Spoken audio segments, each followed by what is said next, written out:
Okay. All right, let's officially get started. We're going to talk about today brokerage and the law of agency is what we're going to cover. We have a lot of slides to cover tonight, so we're going to try to move quickly as we can. Uh, if you've taken any of the other courses, if you've been with me since day one, again, more refresher. Okay. Uh, if you haven't taken it, this is going to end up being new to you, but I can assure you that you will hear this in other courses, okay? So, in this situation, tonight we're going to explain the types of agencies and the processes by which agency can be created and terminated. We're also going to describe the agent's duty to a principal principal's duty to an agent, and an agent's duties to customers, as well as a broker's duties related to what we call the minimum service standards. We also have to identify the broker's role in the disclosure of agency relationships and the types of agency relationships and agency responsibilities that are created by Texas statute. We're further going to distinguish the employees from independent contractors and explain why the distinction is important, list the requirements for broker compensation and the situations in which a broker would or would not be entitled to a commission. We'll further describe the various types of antitrust violations that are common in the real estate industry and explain the provisions of the DTPA and its applicability to actions of the real estate agents. So, again, we've talked about this, and if you've not taken law of agencies, this is going to be brand new to you. If you have taken law of agencies, this is pretty simple for you. It's a refresher, okay? So in this situation, the things that we're going to be discussing is going to be agency, agent, subagent, principal, fiduciary, client, customer, and minimum service standards, okay? So throughout tonight, we're going to be talking about those terms. So you do need to be aware of those different terminologies, okay?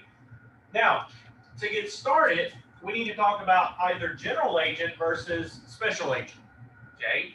So Mr. Travis, he is a real estate agent with me. I'm his broker, he's my real estate agent. So me and Mr. Travis, do we have, sir, a general or special agency relationship? It's going to be a general, because of the fact of the matter is, can you sign me to a contract? Can you lock me into a contract? Yes. Yeah. So in this particular situation, when you're sponsored by a broker, a real estate broker and the real estate agent is going to have this general relationship, okay, this general agency relationship. So in these situations, it allows Travis to have a very broad, basically spectrum in regards to what he can do on my behalf. Okay, so it represents the principal in a broad range of matters that are related to a particular business or activity. Now, a special agency is going to be something where it's for a particular, normally a one type of transaction matter. So, Miss Linda, you hire, say, Miss Leela to sell your house for you. Miss Leela and you have a special agency relationship because Miss Leela only has one job, and that is to sell your house. Okay? So when you are selling a property, you are a special agent. You're not a general agent because you don't want Miss Leela signing checks on you or binding you to contracts or things like that. Miss Leela has just a job of selling your property. Okay? So a special agent is authorized to represent the principal in one specific act or business transaction under very detailed instructions. Okay? So those are going to be your difference. General is going to be very broad. Special is going to end up in the situation it is not going to be as broad. Okay? So very key in these particular situations. In regards to the creation of agency, okay, there is expressed, implied, and agency by ratification. Okay? Expressed agency is what, Miss Linda?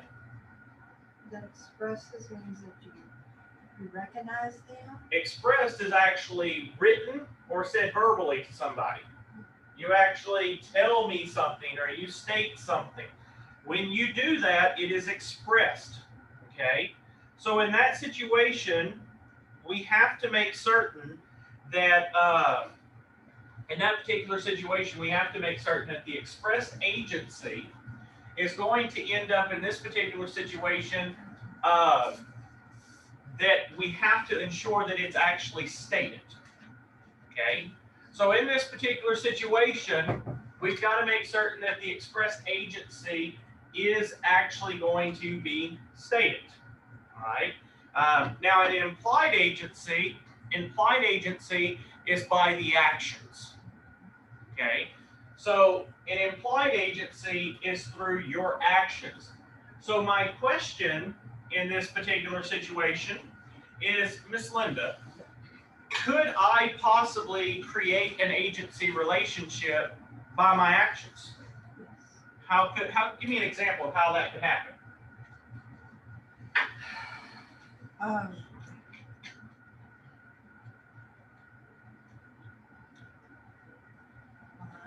I went like. Implied, for example, if Travis comes out and meets you at a property and shows you some listings, so shows you a property, could you possibly get the assumption that Travis is your agent? Yes. Would that be through expressed or implied? Implied. Why? Because he had paper documentation showing it. No, I didn't say anything. He just you showed up Oh, you and just showed opened the up. house and started showing you. Yes. So what about it though? What's the problem? What's the process about that? If he goes in and he starts showing you property, can there be an implied agency?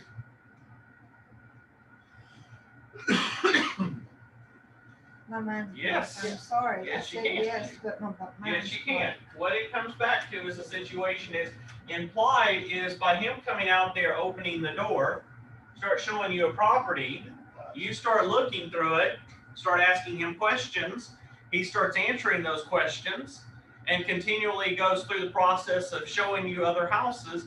It's implied through his actions. Through his actions of him walking around showing you properties and all, you may have never wrote down or spoke it, but through him continually showing you properties could be agency. It doesn't always have to. That's why I tell agents all the time. It's best to get it in writing than just letting it be assumed. Okay? I would rather get, if I'm going to have an agency, I may go out there and show a property. I may end up in this particular situation. I may show a property. But if I'm going to end up showing a property, what's going to end up in this particular situation is this, is that I need to make certain that it's clear to my person, that they understand what relationship we have, okay? So we need to make certain that we are stating things properly. In regards to agency by ratification, you can ratify a contract that may not actually be in writing. The worst thing you can do is think about it from this situation. Let's put it more into everyday life here, okay? So in a particular situation, we go over in this particular situation, Mr. Mr. Stahl, you go out, sir, and you lend to Mr. Eugene $100. Give him $100. So Mr. Eugene got $100 from you, Mr. Stahl, and then he just goes about his merry little way. Okay? Then you, down the road, say 2 weeks down the road, Mr. Eugene hasn't paid you back.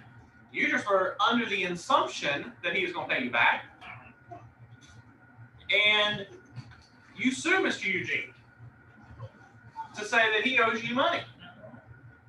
And you want interest and you want damages and all this stuff from him. So you want $300 back. Okay? Well, here's the thing here. Okay? Mr. Eugene and Mr. Stahl, what's the problem here?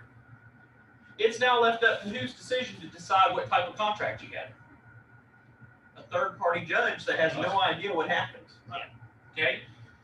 Do you want a third party to determine how payment's going to be made? Nope. No. So it's best to do what? Work it out much. It's best if Travis is going to give you $100. What should Travis say? Hey, here's you $100.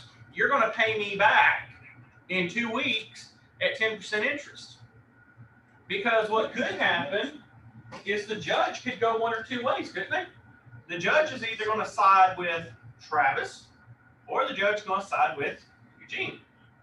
So, but there is no common ground. It's either going to be one or the other. Okay? So, Mr. Stahl may get all his money that he wants. Or he may have spent $1,000 or $2,000 and lose it plus his $100 because he lost the court case. The judge was for Mr. Eugene. So in these situations, you have to be very careful. That's why I tell people all the time is you don't work for free. You don't work for free. Okay? You don't, in that situation, you don't end up working for free. That is the key point. Okay?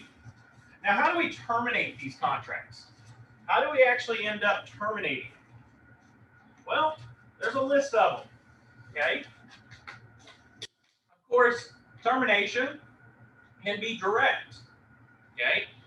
I can end up in some situations, I can tell Mr. Eugene, I no longer want your services. Thank you, sir.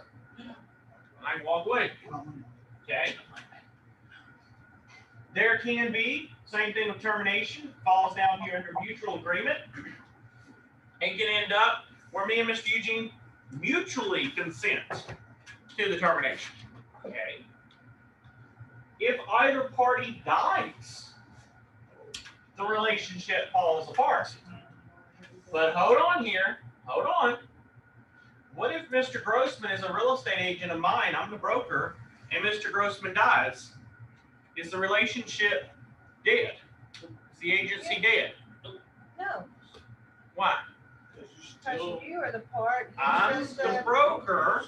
As long as I'm still alive, the agency still continues. Sorry, Stefan. But if I die, That's it. what happens to every contract my agents has done? They all go. Null and void. They're dead. Okay? Until you find another broker. Until Okay. somebody comes and takes your place. Right. Unless another individual, another broker steps in. There's one right there. He said he's got it for you. So in that particular situation, death. Now does it have to be death? What's No. another way? It could be that. Incapacitated. I could one day just lose my mind. In that situation, poor Miss Leela will have to take care of me if I lose my mind, but my entire business will go down. Okay? She'll have to be my counselor for me. So she told me she works for free if I need it though. That's what she told me. That's nice. You know what? I think you already started losing your mind talking about free. A problem already. She said it's already happened. You already lost it. So, but yeah, it can. You end up with that situation. You can become incapacitated. And if you become incapacitated, either party, that contract's done. If the property itself actually is destroyed, it's gone. Okay? If the contract expires, if it's expired, it's gone. Another thing I want to explain something to you about expiration for those of you that are new agents and even old agents. A lot of times this happens, and I promise you it will happen to you at least once or twice in your life, where we have Mr. Garrett, for example. Mr. Garrett has a contract, we'll say, and he's selling Mr. Keith's property, okay? And Mr. Garrett goes over here and he gets a listing contract, does all the stuff, gets Miss Linda off of his back, gets everything done, okay? And he's waiting to sell Garrett or Keith's property, and next thing we know, after approximately a year, Garrett still hasn't sold the property. And his listing is only good for 1 year. So Garrett just goes over there and notices, oh, my contract, it's supposed to end tomorrow, but I'm just going to go in there and get in the MLS and just extend it out another year. Can't do that. Okay? Why can't he do that, Miss Linda? I mean, he already signed a contract with Keith. For 1 year, the key word is 1 year. After But- that 1 year, you have to have it re-signed. But Mr. Keith let him keep selling it. No big deal. No, Mr. Keith's a good guy. He won't mind. no, can't do that, Why can't you? because I will hound him till it gets it signed. That's right. You cannot just hop in there and just say, oh, I'm just going to extend it out another year, Nope, 30 days, 60 days. can't do that. No, you can't. Okay? Mr. Keith has a right at the end to have a new contract signed. You don't just voluntarily extend it out another year. Okay? Also, when we talk about mutual agreement, can Mr. Grossman, you and Mr. Jacob, for example, will say you and Mr. Jacob, you got the contract signed, okay? Now you're my agent. You sign a contract with Mr. Jacob. So you and Mr. Jacob signed, done all this paperwork and whatnot, and you go through here. You've done all this stuff. Mr. Jacobs ended up. He signed the contract, and then Mr. Jacob says, you know, I no longer want to end up. I don't want you or your broker to represent me anymore. Okay, I don't want you to be my buyer's agent anymore, Stephen. Okay, can Stephen go ahead and say, sure, that's fine, Mr. Jacob. We mutually agree and terminate this contract. No worries, Mr. Jacob. You gotta check with you. Can he do that? What did you say? You gotta check with you first. You're the broker. But he signed the contract with Mr. Jacob, and he found Mr. Jacob, and It don't matter. You're the broker. that's right. He's got to go to you. He's got to tell you. A real estate agent can never make an agreement to terminate without broker approval. That happens sometimes. Agents will say, yeah, I had this listing, but I just let it go. Okay? That's not how it works. You're violating your intermediary or your independent contractor agreement. Because everything is supposed to do what?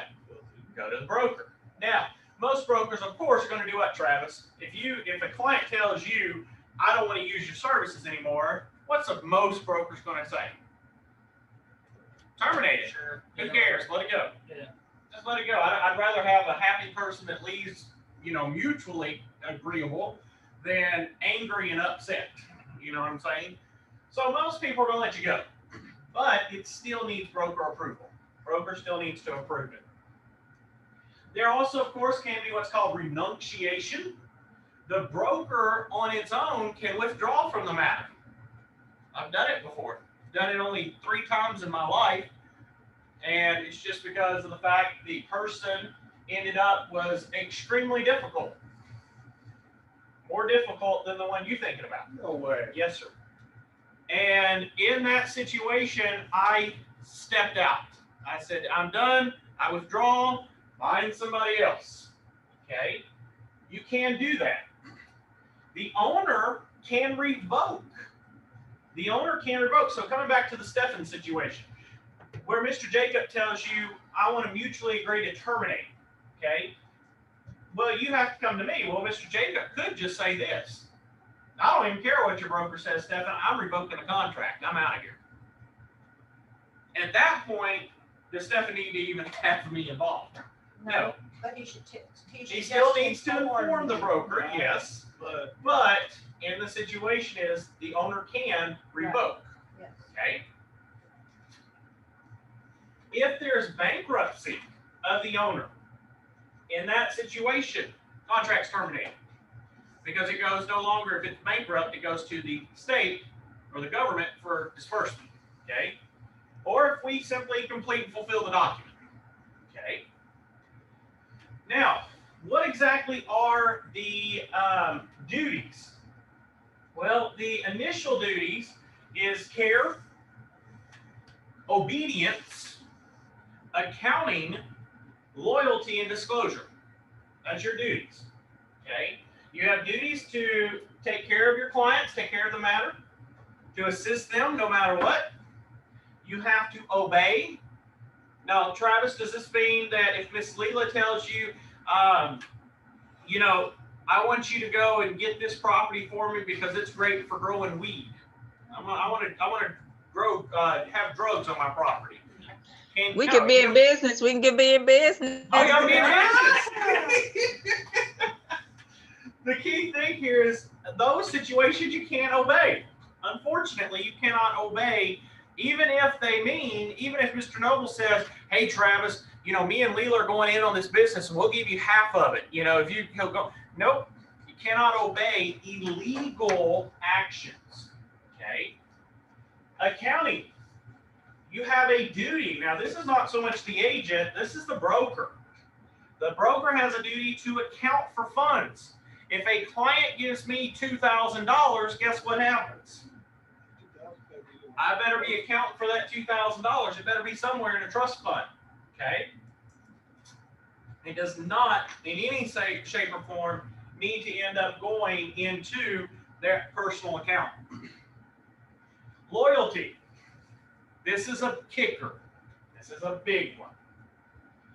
There will be times in your field, there will be times in this industry that you will deal with very difficult clients. Okay? To the point that you just don't give a crap anymore about them. Okay? You just want to get rid of it. You want to be done with it. You have not just your broker that does this, but the government, the law says you must be loyal to your client, even if they are a pain in the neck. Okay? Now, does this mean, let me come back to you, Travis, because you are licensed as well. I'm going to ask you this question. Say that I am representing, let's see here. Say that I am representing Mr. Colton. Okay, I'm representing Mr. Colton.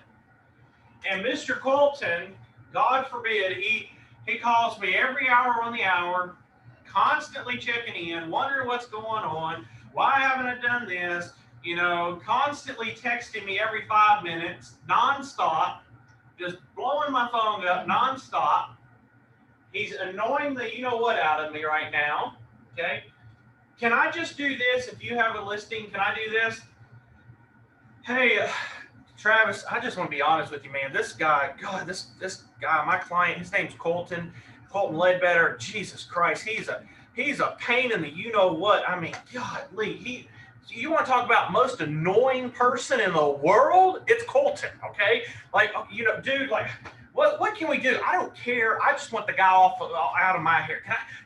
What can we work out? Let's just make, because this guy, his name's Colton Ledbetter. Can I do that? No. Why can't I do that? You're disclosing information. You're not being loyal to your client, and you're also disclosing information you shouldn't.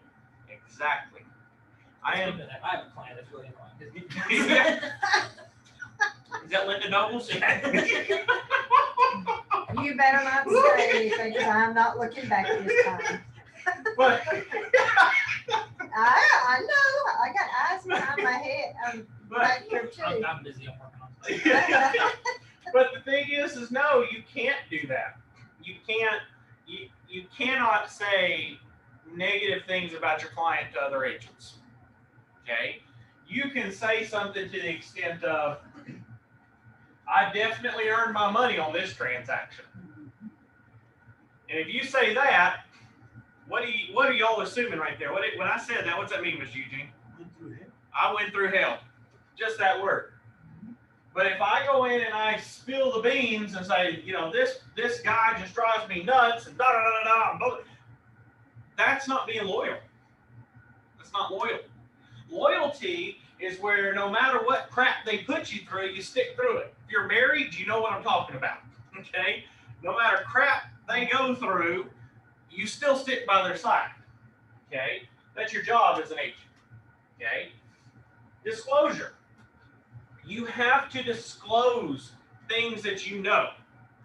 Mr. Eugene, if Mr. Keith ends up, you're representing Mr. Keith, and you find out certain things, and you're like, oh crap, if I tell Mr. Keith this, he's going to lose it. I'm not going to tell Mr. Keith. I'll keep that hush-hush. Nope. You can't do that. You have to disclose the good and the bad. Period. Mr. Grossman knows exactly what I'm talking about on that one. When there's times you get bad news and you're like, oh, this is going to be, you know what? I don't even want to make that call. Yep, that's normally what it is, but it's part of the job. Okay. The next one in regards to what the principal, that's the seller, the owner, the buyer, the tenant, what they own to you as an agent. Okay. They have to pay you. They got to pay you. They also have to provide the information when you need it. They also cannot hold you personally liable for actions that they caused. Now, if you're negligent, then you're up for it, okay? But they cannot hold you responsible for their neglect, okay? And the last one, you probably think this would be the easiest one, but it's not. They have to be available. They have to be available. They have to work with you. I've had this before with a client. I said, okay, Miss So-and-so, I need you to be available to me, okay, when I need to show the property. Yeah, I'll be available. I'll be available. Okay, great. Next thing we know, we go over here and I tell her, I said, hey, Miss, we'll just play it out with Miss Linda here. Hey, Miss Linda, I have somebody, Mr. Grossman, he's another agent. He wants to show your house. He would like to show it in 4 hours. Oh, that's just not going to work for me. It's just not going to work. How about tomorrow? Okay, well, let me see. Call Mr. Grossman. Mr. Grossman says, yeah, we probably can make that work. Okay, sounds good. Well, tomorrow, Miss Linda, at 12 o'clock, he'll be out there. Okay, everybody's happy. Okay? So Mr. Grossman goes over here, he's good, and we're here. Well, then, next thing I know, at 9 o'clock in the morning, guess what I get? Phone call. You know what, Justin? I'm so tired, and it's just been so. We're just gonna have to cancel and reschedule it. Oh, well, Miss Linda, we just did. Well, I know. Let's push it to 5 o'clock tonight. Oh, okay, Miss Linda. So I call Stephanie. Hey, they can't do 12. Can we do 5? Yeah. 5 will work. So then it's 2 o'clock in the afternoon. Miss Linda calls again. I can't make 5 o'clock. It's just not going to work. Can we do tomorrow at noon? Yeah, been through that. Okay. Eventually, what happens, Mr. Grossman? If I call you a third time, what's going to happen? You still want to go show that property? No, not really. Yeah. What are you going to tell your clients? Don't even waste your time with it. This woman don't know what she's wanting to do. Okay. That's what I'm sure. That's what ends up happening. Is that in this situation, they have to be available. I had one client. She put her house on the market. She put her house on the market, and I said. Actually, one of my agents called her and said, hey, we would like to end up doing an open house on your property. No. I don't want an open house. People come in my house and, they might bring germs. Okay. All right. Well, we can have them wear gloves and masks and, everything. And we can disinfect the property before and after.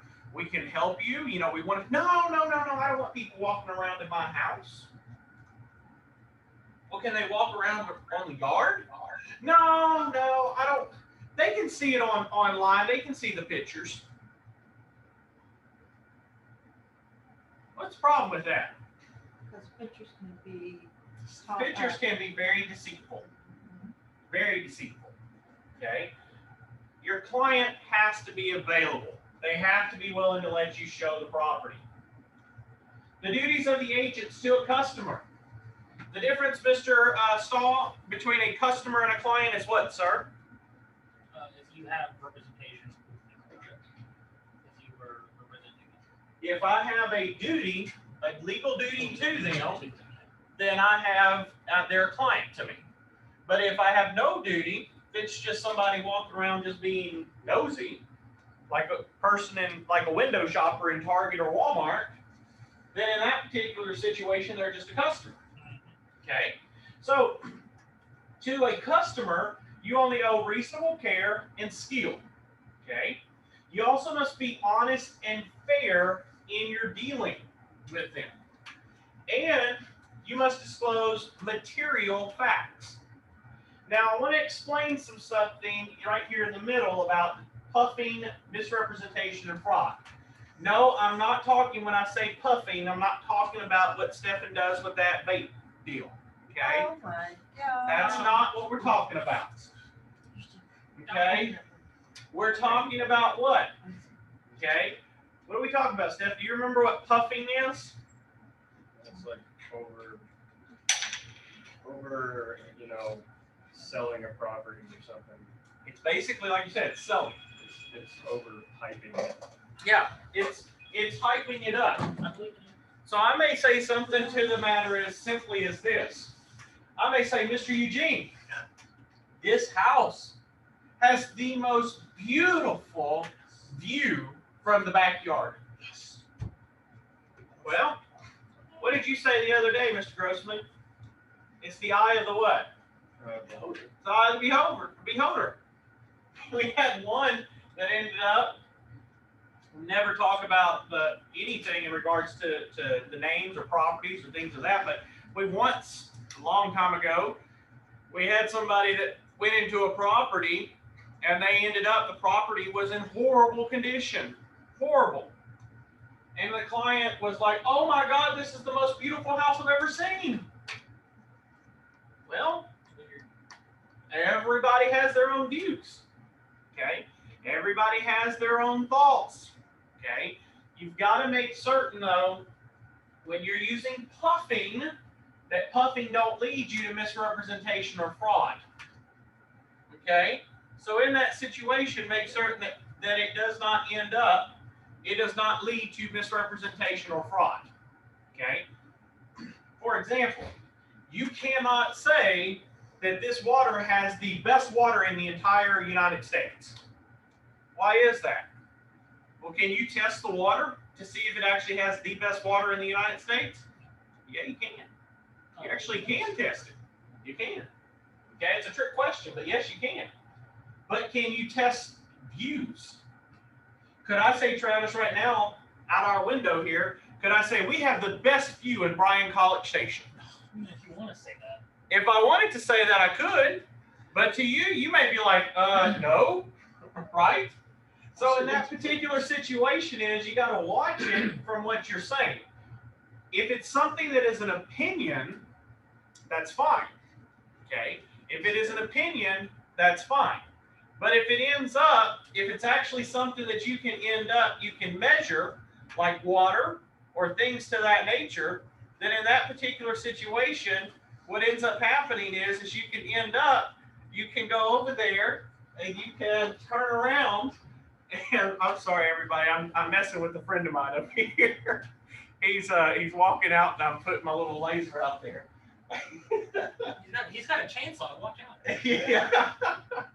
But in that particular situation, what it comes down to is that you got to make certain that as you go through this, that you do have the proper way of how you say things. Okay. The views, those are things that are an opinion. I could put every one of us in this room right now, and we all look out this window, every one of us, and what's going to end up happening? Some will say, man, I like the natural view. And some will say, I don't like it. It's a great view of the parking lot. Yeah, it's a great view of a parking lot. Okay. But the thing is that it depends. So again, it comes into what it is. But when you start saying that this place has the best soil in the entire United States, can you measure that? Yeah. Yes, you can. So you have to be very careful that your puffing does not lead to misrepresentation or fraud. Okay, you got to be very careful in those situations. Now, there can also be what we call latent defects. Okay, latent defects in this situation, what you have to make certain of is that as you're going through these, that you do understand that these are what we call hidden structural defects, okay, that would not be discovered by an ordinary inspection, okay? So in this particular situation, what you have to make certain of is you got to make certain by all means that as you're going through this, that let me ask you, Mr. Eugene, this wall right here, okay? Can you see behind this wall, sir? Why can't you see behind this wall? I thought that's what every human being could do. I don't have X-ray vision. You don't have X-ray vision. Well, Travis, I know you do. What structural issues are wrong behind this wall, sir? There's plenty. Oh, you see plenty back here? Where there shouldn't be, the wires everywhere. Yeah. It's awful. So in this situation, latent defects are things that are actually hidden behind things that cannot be easily solved. Just like if we were to take this wall right here, the exterior wall, well, the exterior has brick, the interior has this, basically sheetrock. Can you see between that? No. Okay, so there may be certain hidden structural issues that may not be discovered until what? Until after the fact. It's just like when you buy a brand new car or buy a used car, it may be running perfectly fine. And then you drive it off the lot, and what happens? Boom, there goes the motor. Okay? In that particular situation, you're pretty much screwed. Okay? So again, that's why you want to make certain that they are looking at these things. There, of course, we talked about stigmatized properties. What's stigmatized, Mr. Grossman? It's like haunted. Done got ghosts. Haunted or criminal activity, Criminal, or maybe it's basically there's something that happened there, maybe a murder-suicide. There's a lot of things. So it's properties that are branded as undesirable because of the actual or rumored criminal. The key word there is rumored, because some people can make up things. Okay, I remember when I was young, we used to ride bicycles, and there was always a house. Everybody said, "Oh, my mama told me that's ghost house. There's ghost in that house." Well, it's rumors. Okay, they can do that. If there's tragic or scandalous events that occurred on the property too. If Miss Linda was telling everybody around that Garrett's house, that Garrett makes meth, and she gets that around town, what happens? It could be a rumored false statement that has now ended up stigmatized his property. I would not do that to me. No, So in these situations, we got to be careful. sure. Okay, there are certain disclosure requirements. Okay, there are certain disclosure requirements. So there is, of course, the agency statutes, the seller agency, as well as sub-agency and buyer agency, intermediary agency, and undisclosed dual agency. All right. Now, of course, seller and sub-agency basically is working on the behalf of the seller, while a buyer's agent is going to be working on behalf of the buyer. And an intermediary is where one broker is representing both parties, but not physically representing. Okay, so they would be, the broker would appoint a license holder to those individuals. Now, an undisclosed dual agency in this particular situation is where we have to make certain that the relationship is going to be not fully disclosed. We're representing the parties without actually fully disclosing it. Okay. So in a single agency, you have a seller client, and that client retains a seller broker. In a buyer client, they represent a buyer broker. If you notice, the lines go directly down. Okay. In a sub-agency, the seller hires a listing broker. Said listing broker works with a selling broker that procures a buyer. Okay. In intermediary, the seller and the buyer both utilize an intermediary broker. And with an intermediary with appointments, this is where the seller has an appointed license holder. This individual then is basically, so it'd be like the seller, then I have Stefan on the appointed agent, buyer, I put Travis over here, and then down at the bottom is myself. Okay, that's with appointments. Now let me go back here. With this type of agency, with this type of intermediary, if there is no appointments, Mr. Grossman, can I, right here as the intermediary broker, can I give this person or this person advice? No, you can't really say anything. What am I basically if I'm in this type of You're agency? just a middleman paper pusher. I'm a glorified, very highly paid paper pusher. You give me your contract, I give it to the other, and back and forth, but I can't give either party advice. So, Mr. and Mrs. Eugene, question. If I'm a broker, okay, and you end up, y'all hire me, so Mr. Eugene will say you're the seller, Miss Linda, you're the buyer. Mr. Eugene, question for you, sir, is can you, sir, end up, do y'all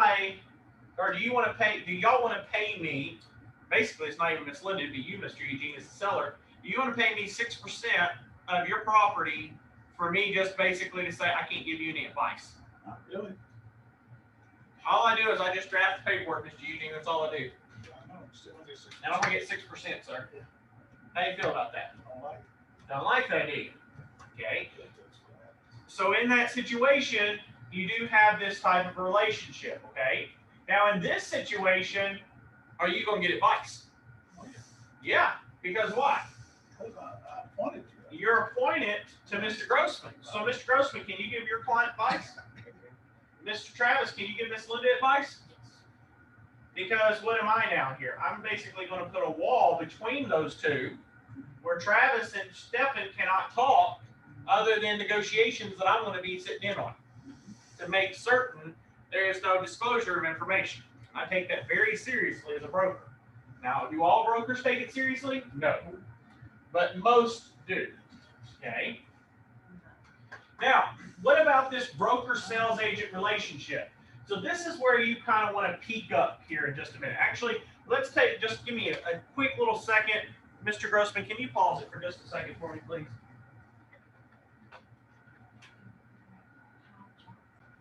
Okay, so in this particular situation, this is where when you become a real estate agent, you pass your exams, you're going to have a broker sales agent relationship.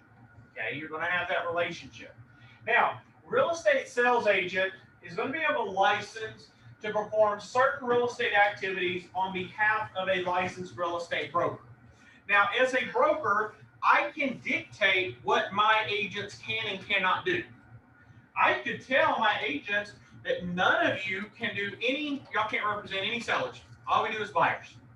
I can dictate that, okay? I can dictate a lot of different things in our contract, all right?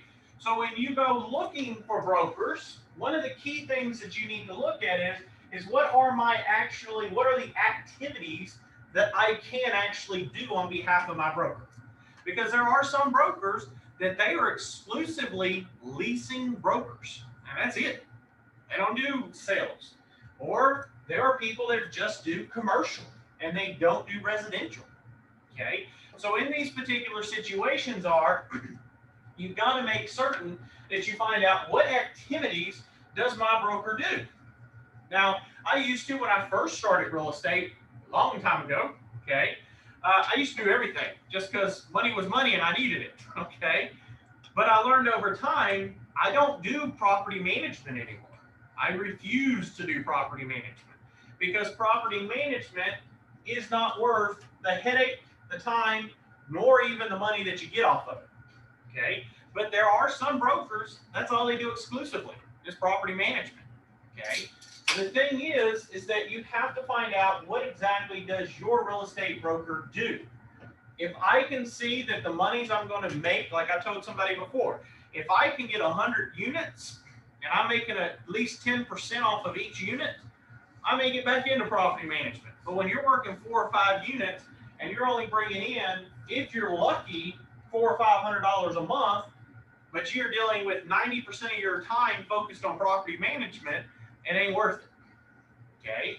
So again, you have to be very careful. You have to find out what does your broker deal with. Also, broker requirements. The broker is going to have a set of policies and procedures manual. They're also going to advise sales agents of their scope of their activity. And unless that scope is limited or revoked, the broker is responsible for all authorized acts of the sales agent. So if I tell, say, Mr. Keith, say he's a new agent, he comes works with me, and I say, Mr. Keith, your scope of work is you can only handle leases. And Mr. Keith starts procuring buyers and sellers. It is my duty to stop Mr. Keith immediately, okay, and tell him he cannot do that because that is not part of our agreement, okay? So in that particular situation, we have to make certain that we are, as a broker, we're watching and assuring that our agents are doing what they're supposed to, okay? A lot of times, people end up, some brokers, don't want to start stuff with their agents because they're worried that they're going to lose money from them. Well, I would rather start stuff with my agents and that agent walk than that agent get me sued for 3 to 4 times. Okay? Rather just get rid of it. All right? Another thing you need to ask when you're out basically procuring yourself, procuring business with finding a broker, is you need to find out, am I going to be an employee or am I going to be a contractor? Now, if you are a brand new agent, brand new, you may be thinking to yourself that, my God, I might as well just become an employee of a agent, a successful agent, and just work on behalf of that agent and get paid a salary. Okay? And there are 1 or 2 people that I know here in town that they do pay a salary to their people. Now, it's not a very hefty salary, but it's a salary. Okay? But the thing is that, say, for example, Miss Linda, say you are a top producing agent, and Mr. Grossman wants to come in and work with you. You're a real estate agent. He's a real estate agent. You've got a lot of business. Mr. Grossman, he has no business. He's brand new. So you tell Mr. Grossman, I'll pay you $10 an hour, and you're just going to assist me. Okay? Well, here's the thing, Miss Linda. At that point, Mr. Grossman has to do what you say at any time and all of that. You set his time and schedule and all of that stuff. Okay? He is an employee. However, guess what, Mr. Grossman? As an employee, Miss Linda is still going to want you to do what?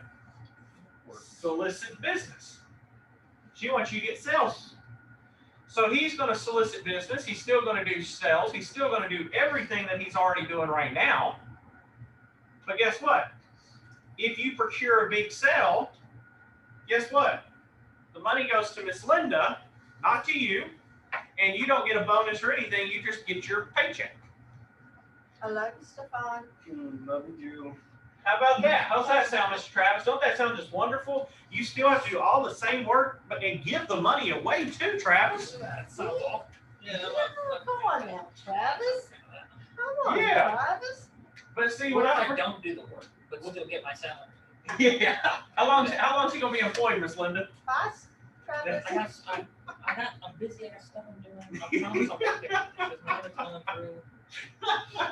So yes, that's why. Well, see, and that's why I tell people this all the time is, yes, I understand as an employee, it's very difficult. I'm gonna be real honest with you. It is very difficult for a person that has worked a job to get into real estate. Yeah, it is. You wanna know why? Because their thing is this. It's just like with Mr. Eugene. Mr. Eugene, you get a paycheck every other week. So you work and you get a little money. And you work and you get a little money. Okay? In real estate, guess what happens? I worked it that way. You may work your butt off for 6 months and get no money for 6 months. And then on the 7th month, you get a $30,000 check. And then you work 6 months again and you get a $2,000 check. But then there's times that it's so busy that you're closing 4 or 5 deals every single month and you're bringing in $20,000, $30,000, maybe $40,000 a month. So it comes down to this situation, is it's very difficult for people that are working a job to jump into this full time.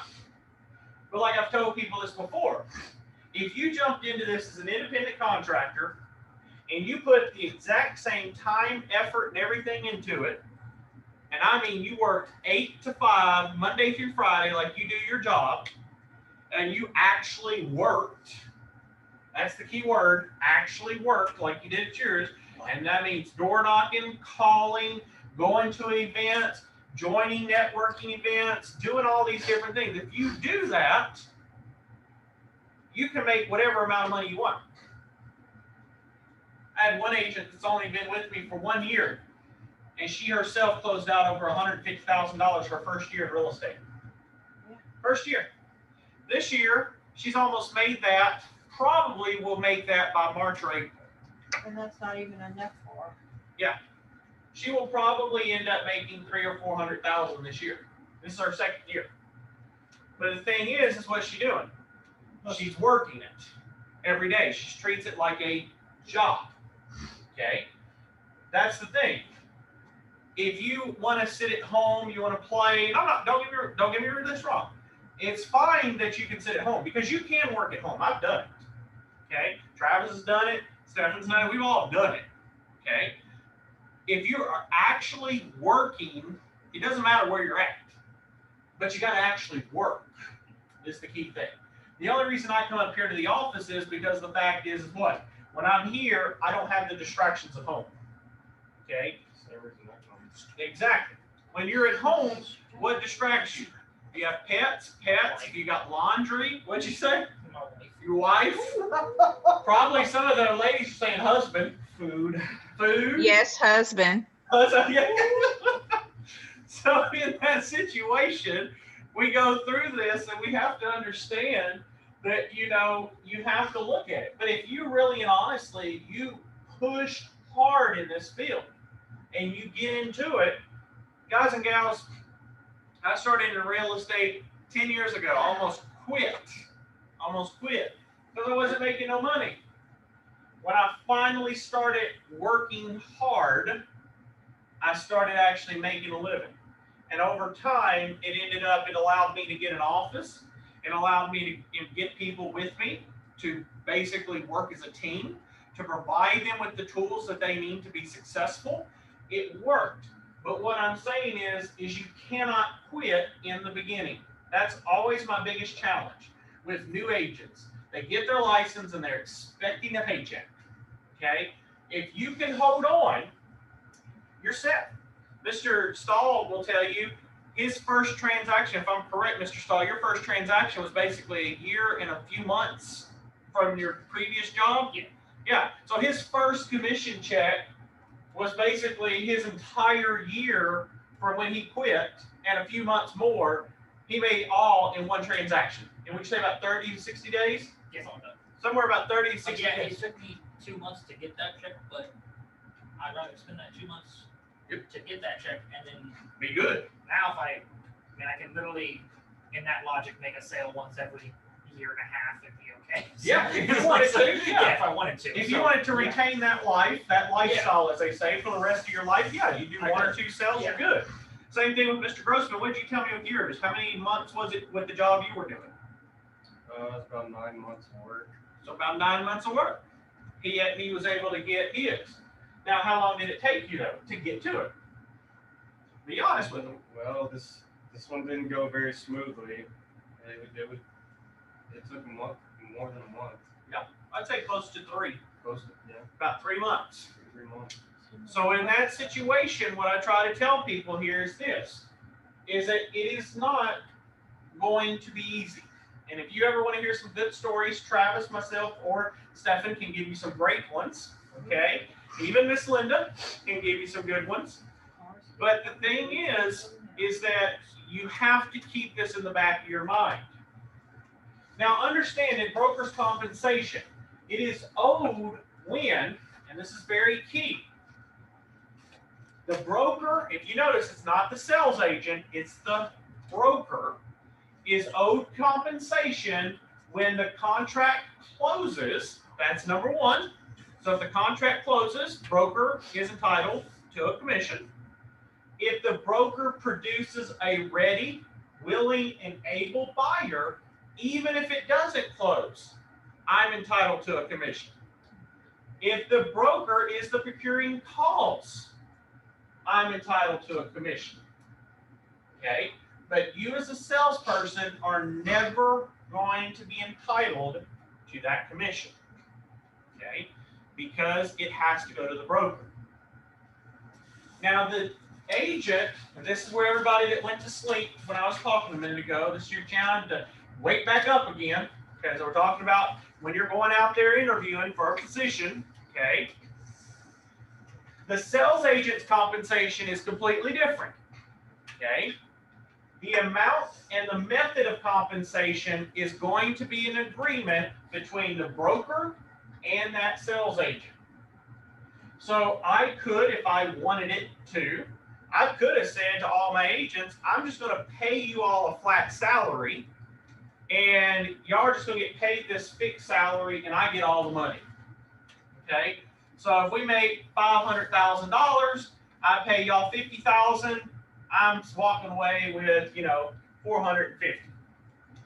Well, that may sound like a great idea for me, but a horrible idea for you as an agent.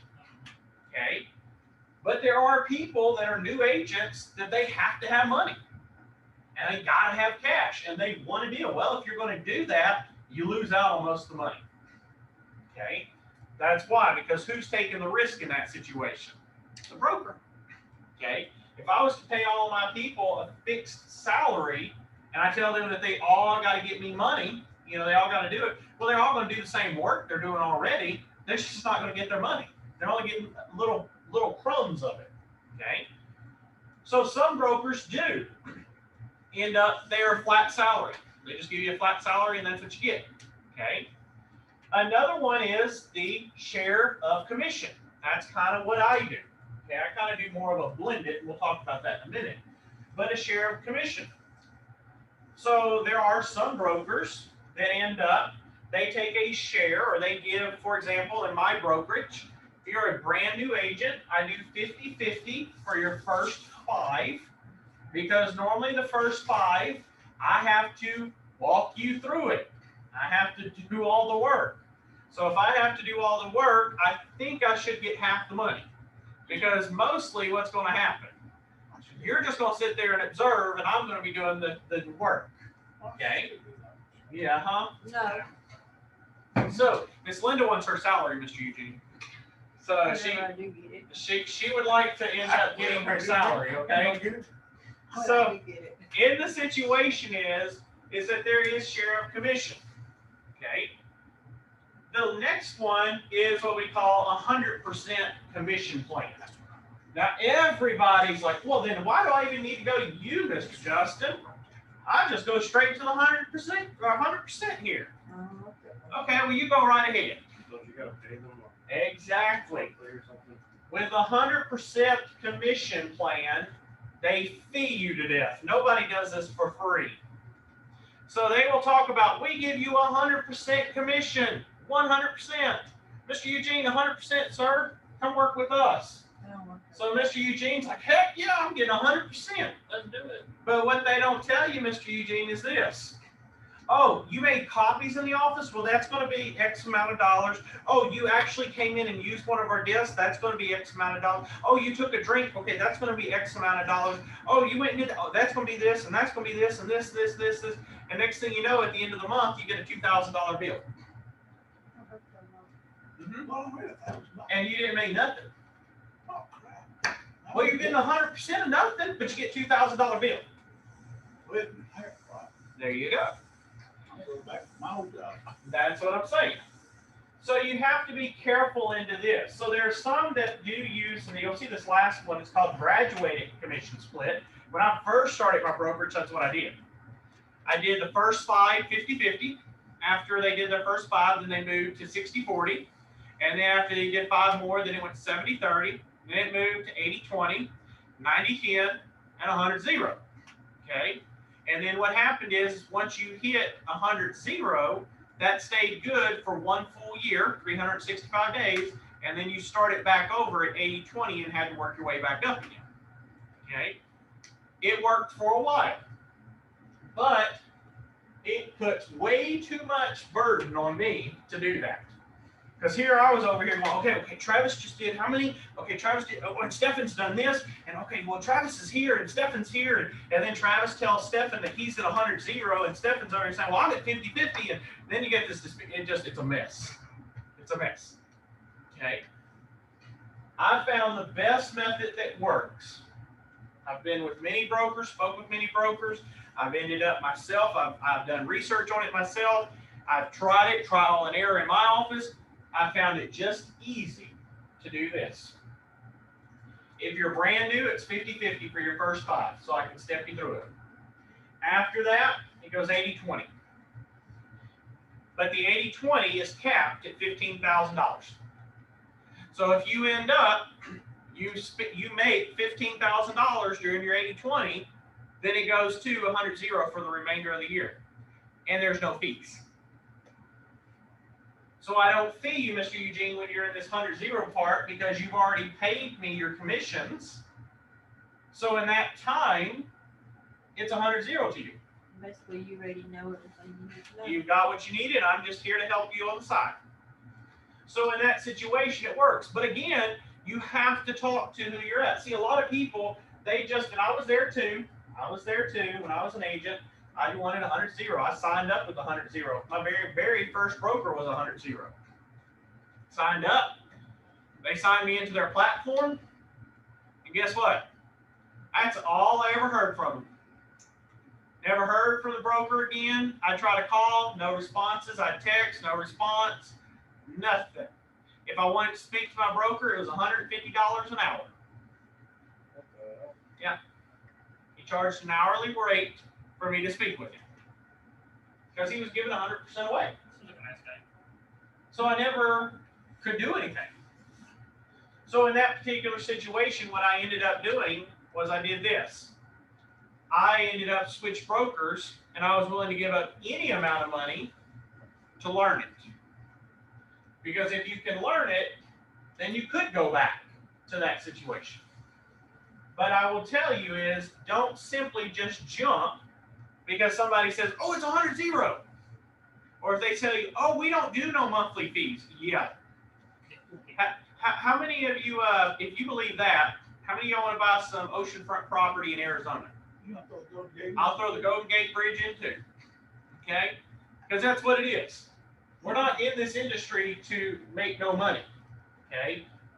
There's always somebody that wants counts or that wants to make some cash. It's going to be some method, but you have to be aware of this. Now, what about unlicensed assistants? Say that Mr. Stahl, that your wife wants to help you. Well, what can she do? What exactly can she do? Well, she can perform certain clerical tasks, such as answering the phone, keeping records, and scheduling appointments. Pretty simple, okay?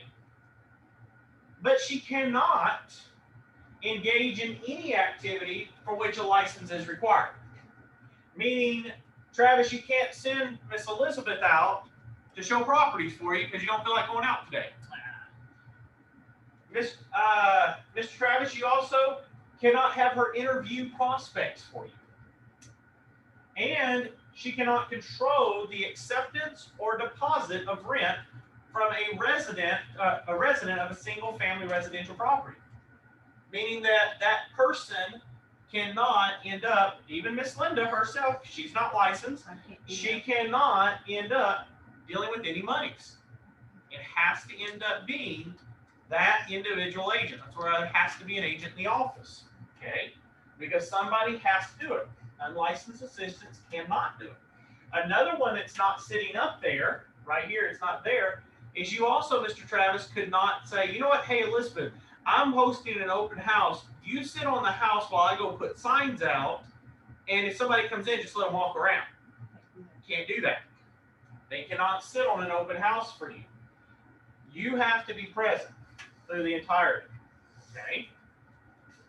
Now, how do we compute commission? Now, you're going to know this because this is actually going to be on your test. So if a property sells for $73,000 and there's 6% commission, is going to be split equally between broker H and broker M. The sales agent T is in a 55% commission split with broker M. What exactly does sales agent T make? Well, let's look here. The very top, okay, there's 73,000 times 6%. That gives you $4,380. Okay. Now remember, this is to be split in half because the brokers are equally sharing. So both brokers are going to get $2,190 each. Okay. But if you notice, broker H represented the client himself or herself, so there is no split for broker H. But broker M has to do a split. Okay. So in this particular situation, what happens? Well, broker M, there is basically a split. There's $2,190. That $21.90 is split 45 and 55. That's the percentages. So the broker M is going to get $985.50, while the sales agent is going to get $1,204.50. Okay. So out of $4,300, the sales agent is only getting $1,204.50. Now, hold on here. We're not done yet. Okay. Because my agents know this. Who wants their cut out of this, Mr. Travis? Starts with the T. What, tax people? The tax man or woman. They want their cut. Then tax people. Those tax people want their cash. They want their cut of it. So in this situation, that $1,204.50, okay, has to be normally approximately between 20 to 30% goes to the tax man. By the way, most brokers, this is where you got to watch out too when you're interviewing brokers. Who pays for your business cards? Who pays for your signages? Who pays for the lock boxes? Who pays for the marketing? Who pays for all of that stuff? You go to a big name broker, you are. You go to an independent broker, most of the time the broker will split it with you or the broker already has it. And the broker will then, in that particular situation, they'll pay for it. Okay? But the key thing is you got to look out with it. That's one thing that a lot of people, when they get the real estate license, they jump to a big company. Now, I'm not saying that all big companies are bad. Do not take what I'm saying they're wrong. What I'm saying, though, is in this situation, is that when you go into a big company, you better have the monies to do it. You better have the monies. That's why one of the things when I set up mine was I said I knew that most people I get are going to be new. And they're going to be like I did when I first started and be broke. They just spent all their money taking the real estate courses. They are going to be broke. They don't have money to buy business cards or signs or lock boxes or marketing. They don't. But if this salesperson T was with a big company, they might have ended up spent maybe $200, $300, $400 on that one listing. And guess what? That's even less money in their pocket. Okay? So you got to be very careful when you're dealing with this. Don't just assume that this is easy. Now let me explain something. Let me add one more little basically issue to this. Now today, because everybody wants to be cheap, a lot of people will say, well, Mr. Stahl, you know, you can list my house for 4%, right, Mr. Stahl? Right, you can go for 4%, you know, 3 to the buyer's agent, 1 to you, right? Yeah, 1%. Well, what's the problem here? What if this was 4%? Not this. How much money do you think Mr. Salesperson T down here is going to have? $180. Yeah, maybe $180. He might as well do a lease, right? So in that situation is you have to make certain that you watch these things. See, a lot of times you go into an interview to somebody and you walk in and what do? If you've been into an interview before, Mr. Stahl has, Mr. Grossman has, and probably some of you else that have been in real estate might have already, okay? They probably go over there and do this to you. You ready?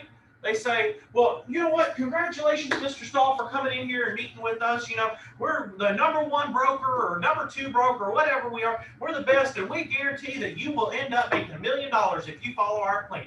You just have to follow our plan this week. You come on in here. How much is the plan? What the what, huh? How much is the plan? Oh, you just come on in. You Oh, just you just come. yeah, you just come on in. We don't talk about that money. The money you'll be a millionaire. You got tons of money. You don't worry about that money. Oh, sure, yeah. And then what happens is you get into this. Okay? Or they feed you to death. Okay? These are key things that you have to be watching for. Now, am I saying that all big box brokers are bad? No. I am saying that you have to find where you fit in. Where you fit in.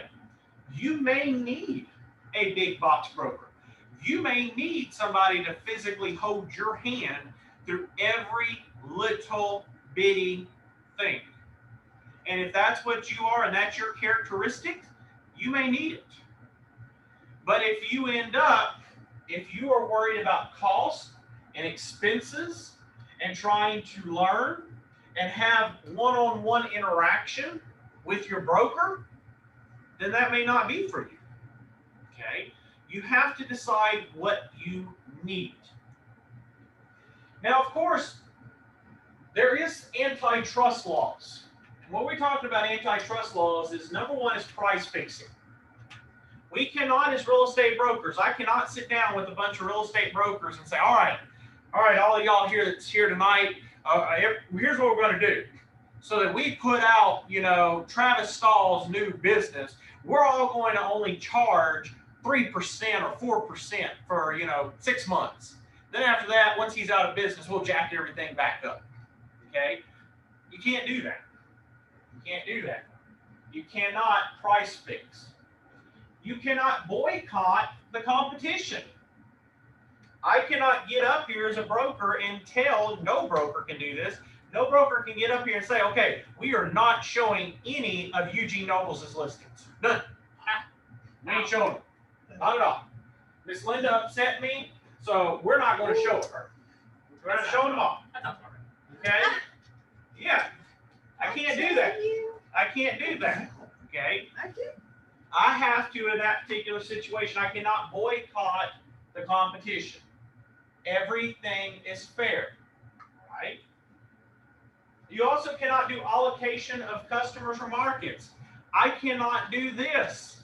I cannot go to, say, Mr. Eugene, you're a broker, Mr. Travis, you're a broker. I can't come to each one of you and say, all right, now, Travis, now, Pebble Creek, that's all mine, okay? I don't care what you do, but Pebble Creek's mine.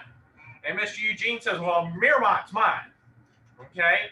And then Travis says, well, y'all then need to stay out of Traditions because Traditions is mine. We can't allocate. We can't allocate customers. We cannot allocate markets.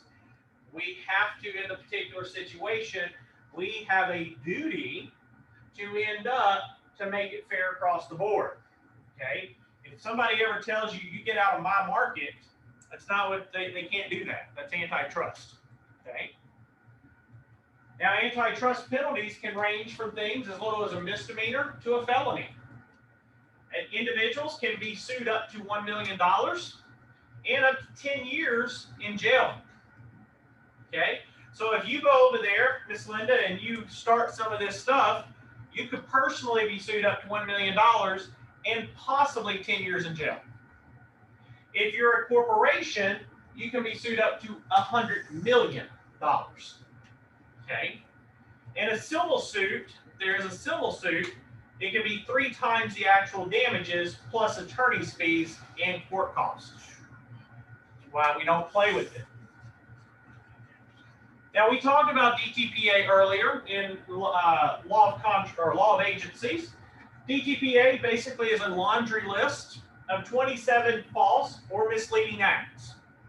The consumer must prove the deceptive act was the producing cause of the damage.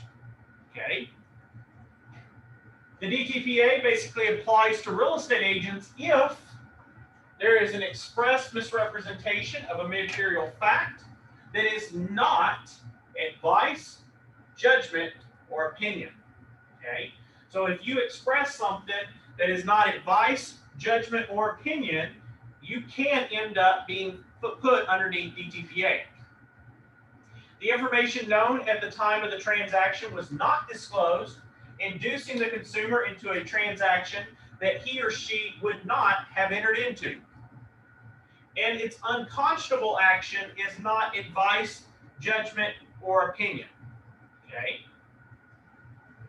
The lawsuits under the DTPA must be commenced within 2 years. Okay? And the broker defenses to the DTPA charges is that there must be a reasonable offer of settlement, the written notice to the consumer prior to the sale of reliance on written information from others, and the impossibility of the brokers knowing the information was false or inaccurate. Okay? How do they recover from one of these lawsuits? Well, if it's unintentional, then it's going to be basic economic damages. Whatever happened, it was not intentional, it was unintentional. They're just going to, whatever damages were incurred or incurred, they're going to pay it.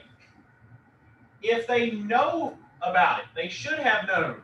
It's economic damages plus mental anguish, which can be up to 3 times whatever the economic damages was. And if it was intentional, both the economic and mental damages can be up to 3 times. For civil penalties, there can only be $20,000 per violation and up to $250,000 for targeting the elderly. Okay? So the DTPA footnotes.